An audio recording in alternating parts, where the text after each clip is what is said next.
ആനന്ദ പൊട്ടാ. ആഹാ, ഇത് നേരത്തെ പണി കഴിഞ്ഞാ? ഇല്ല, നേരത്തെ കിട്ടിയ ഒരു പണിയുടെ കണക്ക് തീർക്കാൻ വന്നതാ.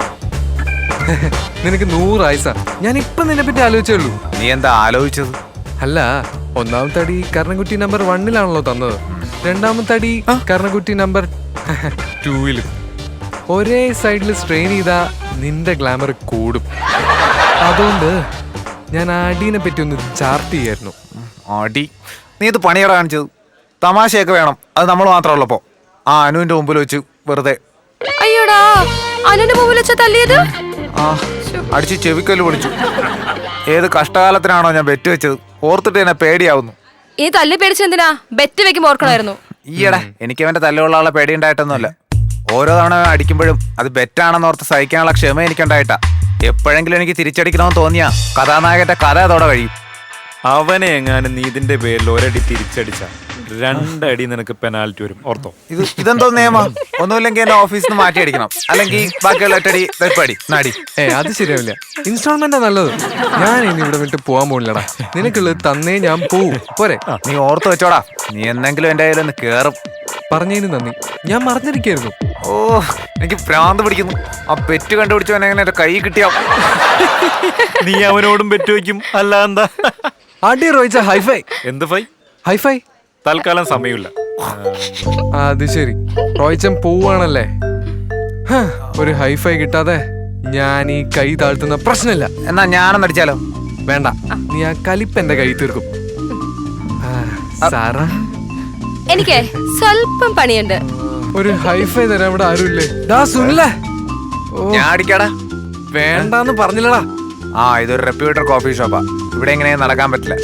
വൈകുന്നേരം വരെ ആരും വന്നില്ലെങ്കിൽ ഞാൻ കേറി അടിക്കും. ദൈവമേ, കൈന്റെ കാര്യത്തിൽ ഒരു തീരുമാനമായോ? എന്നാലും നമ്മൾ തമ്മിൽ എന്തിനാടി പിണങ്ങി?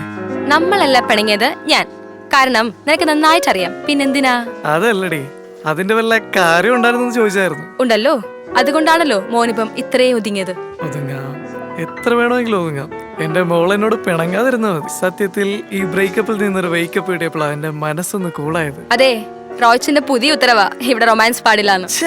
ഇങ്ങനെന്തും മനുഷ്യന് കല്യാണം കഴിഞ്ഞ് ഡിവോഴ്സായി, പിന്നെ ലവർ, അതും ബ്രേക്കപ്പായി. ഇപ്പൊ മറ്റുള്ളവരുടെ റൊമാൻസ് കയറി ഉത്തരവിടാൻ ഇങ്ങനെ ആരാ? അതാ എനിക്ക് മനസ്സിലാവാത്തെ. അതെ, ഇത് റോയ്ച്ചിന്റെ സ്ഥലവാ. ഇവിടെ റോയ്ച്ചൻ പറയുന്നത് നടക്കൂ. ഓ, റോയിച്ചനെ പറഞ്ഞപ്പോ പെണ്ണിന്റെ വിധം മാറിയ കണ്ടില്ലേ? അല്ലെങ്കിൽ ഒരു കാര്യം ചെയ്യ്, ഞാൻ ഇവിടെ ഇരിക്കുന്നതുകൊണ്ടല്ലേ ഇത്രയും കഷ്ടപ്പാട്. വന്ന് കെട്ടിക്കൊണ്ടു പോ, ആരും ഒന്നും പറയാനില്ല. അതെ, ശരിക്കും അതുകൂടി പറയാനാ ഞാനിവിടെ വന്നേ. ഞാൻ അമ്മയോട് സൂചിപ്പിച്ചു, വീട്ടിൽ ചെറിയ എതിർപ്പൊക്കെ ഉണ്ട്, പക്ഷെ സാരമല്ല. ഇപ്പൊ പാതി സമ്മതത്തില്ല. നീ ഒരു 6 മാസം വെയിറ്റ് ചെയ്യ്, നമുക്കതങ്ങനെ നടത്തിക്കളയാം.